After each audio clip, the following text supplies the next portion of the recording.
Khokon short direction change করেছে দেখো। ও season যত চেঞ্জ হয় ওর সব কিছু চেঞ্জ হয়, জায়গা চেঞ্জ হয়, তারপরে তোমার বেড়ানোর ডিসিশন চেঞ্জ হয়, যখন তখন বাইরে যাবার জন্য বায়না ধরে, দেখেছো? ওই দেখো। হ্যাঁ, একটা কথা, আমি একটা ভিডিও এখনো পর্যন্ত পোস্ট করিনি। হ্যাঁ, ওই পোস্টটা আমি হয়তো ভাবছি পরে করব। একজন লিখেছে যে হোমিওপ্যাথি ডাক্তার দেখাতে, মাইগ্রেনের জন্য বলেছে, আমি ভুল বুঝেছি।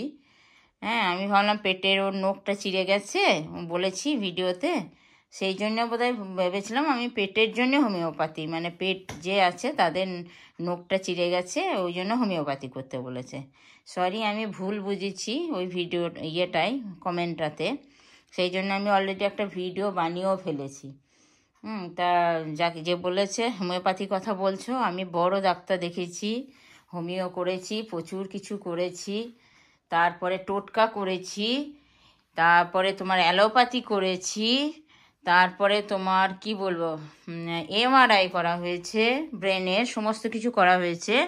কিন্তু ডাক্তারের সাময়িক বলেছিল যে সাময়িকের জন্য রিলিফ পাবেন, কিন্তু কিওর হবে না, এবং ইঞ্জেকশন নেওয়ার কথাও বলেছিলেন ইঞ্জেকশন নিয়ে না থাকতে পারলে, যদি না থাকতে পারেন ইঞ্জেকশন নেবেন, তবে ইঞ্জেকশনটা আমি বলবো না নিতে, সাইড এফেক্ট আছে।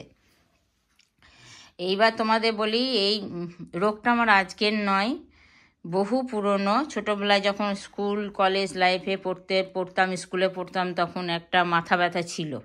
সে মাথা ব্যথা ছিল গোটা মাথা জুড়ে। তারপরে আস্তে আস্তে বিয়ের পর যখন আমার বড় ছেলে পেটে আর কি প্রেগনেন্ট আমি, তখন থেকে এই মাইগ্রেনটা বেশি স্টার্ট হয়, যেটা হয় গোদা বাংলায় বলে আতকপালি। ওইটা যখন শুরু হলো আমার, তখন কিন্তু আস্তে আস্তে জিনিসটা বাড়তে থাকে। কলেজে হতো ওই মাথা ব্যথা দিয়ে, আস্তে আস্তে দেখছি সেটা স্টে করছে।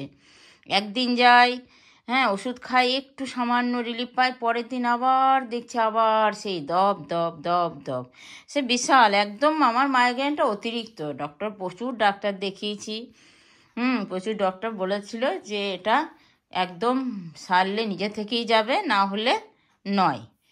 তা সেটার হচ্ছে যে হোমিওর কথা যেটা বলেছ, হ্যাঁ, তা হোমিও আমি বড় ডাক্তার, ওই বিদেশে যে ওষুধগুলো দেয় আমি দেখিয়েছি, কিন্তু সত্যি বলছি আমি হোমিওটা করতে পারিনি।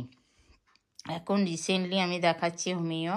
ঠিকই বলেছ, আমার মনে হয় এত অ্যালোপ্যাথি খেয়ে অ্যালোপ্যাথিক বলতে কি বলো তো, আমার না, তোমাদেরকে কি বলবো, ওষুধের নাম বললে আবার সেটা এখানে ওই হয়ে যাবে নাকি জানি না, কেটে যাবে কি না। আমি যন্ত্রণার ওষুধ খেতাম, অনেকগুলো ওষুধ আছে যেগুলো ডাক্তারে বলতো আমার কোনো ওষুধ শ্যুট করতো না, একটু অ্যালার্জি আছে, যার ফলে আমার একটা ওষুধই শ্যুট করে, সেটা আমি খাই, 100 পাওয়ার নাহলে 650। তা সেইটা খেয়ে এতদিন ধরে কোথাও মানে অমৃতাঞ্জন লাগানো, ভিক্স লাগানো, মাথায় বরফ দেওয়া, মানে যখন হয় সত্যি বলছি তোমাদেরকে, কি অসহ্য যন্ত্রণা, প্রচণ্ড অসহ্য যন্ত্রণা।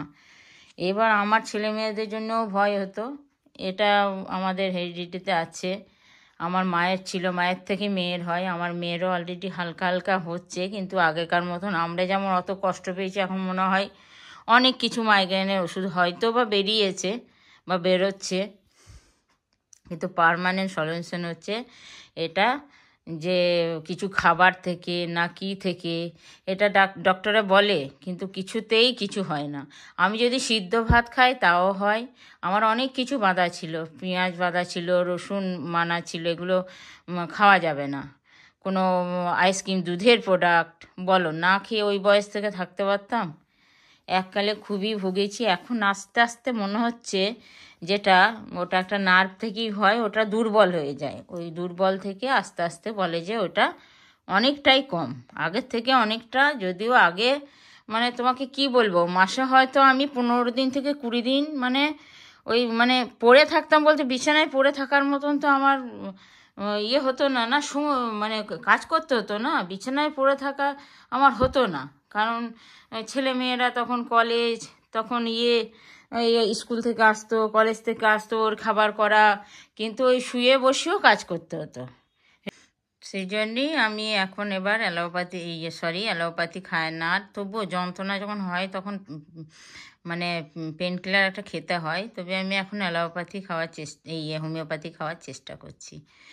আর তোমাদের যদি কোনো ভালো ডক্টর হোমিওপ্যাথি জানা থাকে, হ্যাঁ ঠিকই বলেছো, মাইগ্রেনটা হোমিওপ্যাথি। তবে আগের থেকে আমি বলবো ঠাকুরকে আশীর্বাদ তোমরা কামনা করো। আমি এককালে প্রচুর কষ্ট পেয়েছি, আমি সবসময় ডাকি, সত্যি কথাই বলছি, আমি সবার জন্যে বলি, ঈশ্বর সব রোগ ঠিক আছে, কিন্তু এই মাইগ্রেন রোগটা কাউকে দিও না। না সে অফিস করতে পারবে, না সে স্কুল কলেজ, কোনো মেয়ে বা ছেলে বলো, তাদের না পুরো ভবিষ্যৎ জলাঞ্জলি যাবে। আমি নাই হাউসওয়াইফ, আমরা শুয়ে বসে রান্না করে কাটিয়ে দিয়েছি, কিন্তু এখনকার দিনে আমার মেয়েরা পারবে না।